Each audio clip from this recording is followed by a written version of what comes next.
Deputy CM की बात कह रहे हैं आप।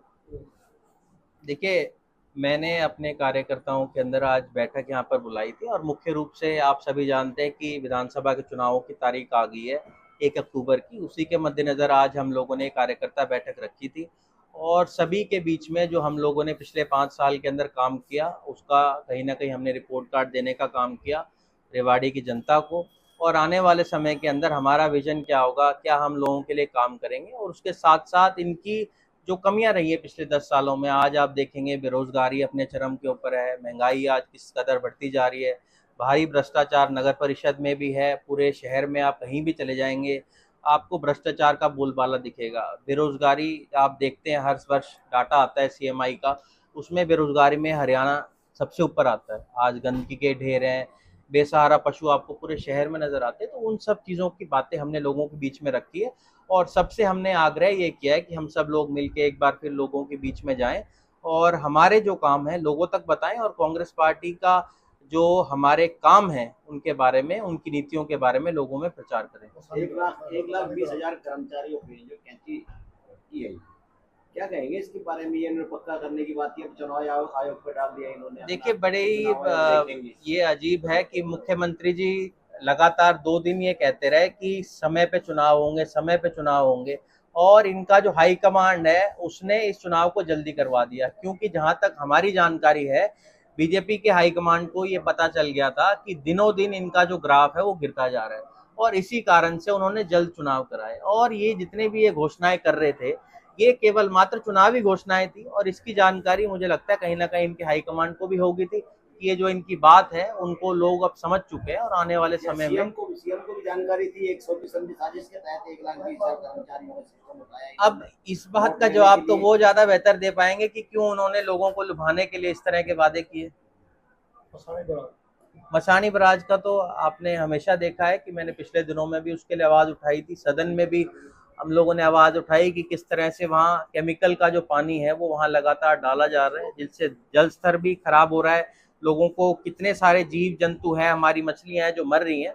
हमारी ये कोशिश रहेगी कि उसके लिए हम काम करें। हमारा मेडिकल कॉलेज जो है, जो हम सब लोगों ने, जब हमारी सरकार थी तो उसको पीपीपी मोड के ऊपर लेके आ रहे थे, हमारी ये कोशिश रहेगी कि वो मेडिकल कॉलेज हमारे यहाँ पर आए।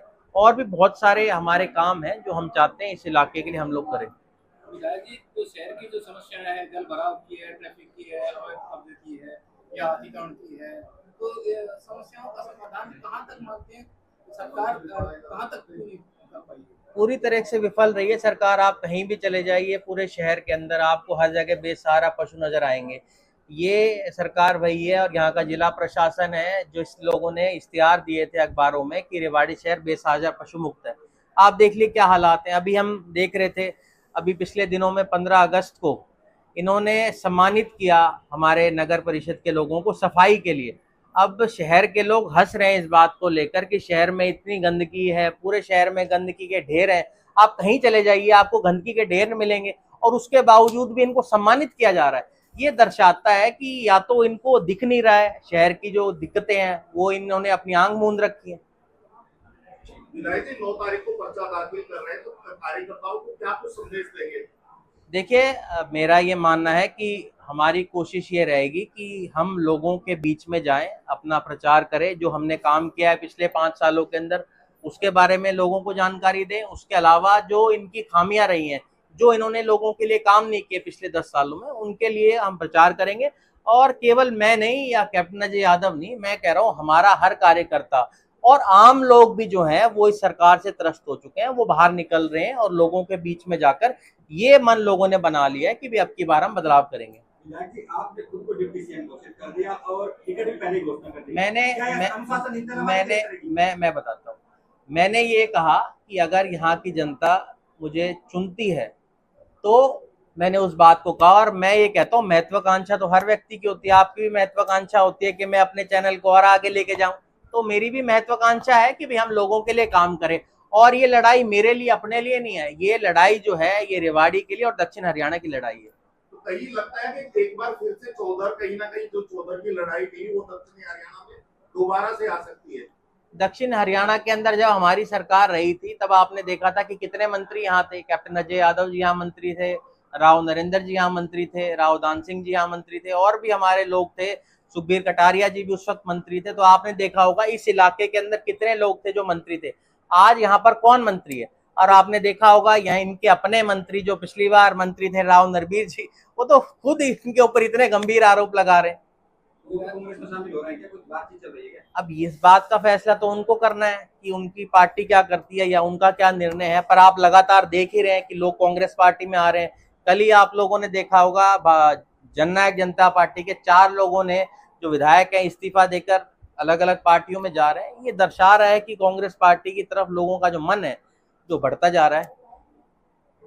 चुनाव जो है हरियाणा विधानसभा का है और आप जो है उसके लिए दावेदारी कर रहे हैं रेवाड़ी से, और उसके बाद में पिछली बार भी जो चुनावी संघर्ष जो देखने को मिला राजनीतिक तौर पे, क्या विरोधी इस बार साथ रहेंगे? कोई तो हाउस की जो राजनीति है जो हर बार देखिए, रेवाड़ी की जनता ने तब भी मुझे यहाँ से जिताया था जब 75 पार की हवा देश के अंदर चल रही थी, जब हमारे खुद मुख्यमंत्री जी यहाँ 3 बार आए थे, हमारे सांसद राविंदर जीत जी ने इतने दिन यहाँ प्रचार किया, हमारे अमित शाह जी यहाँ पर आए और आखिरी दिन नरेंद्र मोदी जी यहाँ पर आए, तब भी लोगों ने मुझे चुनकर भेजा और तब तो 75 पार का नारा चल रहा था।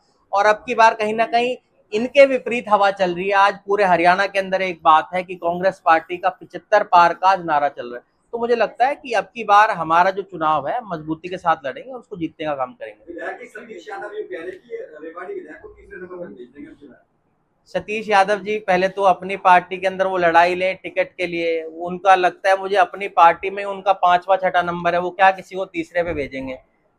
वो व्यक्ति जो अपनी पार्टी में टिकट के लिए 5वें 6ठे नंबर पे, वो क्या किसी को तीसरे भेजेगा? क्या लगता है कि उनको टिकट नहीं मिलेगी? ये तो बीजेपी का अंदरूनी मामला है, पर जो बात निकल के आ रही है वो यही है कि उनको टिकट नहीं मिलेगी, और मिलेगी तो ये उनका पार्टी का अंदरूनी मामला है।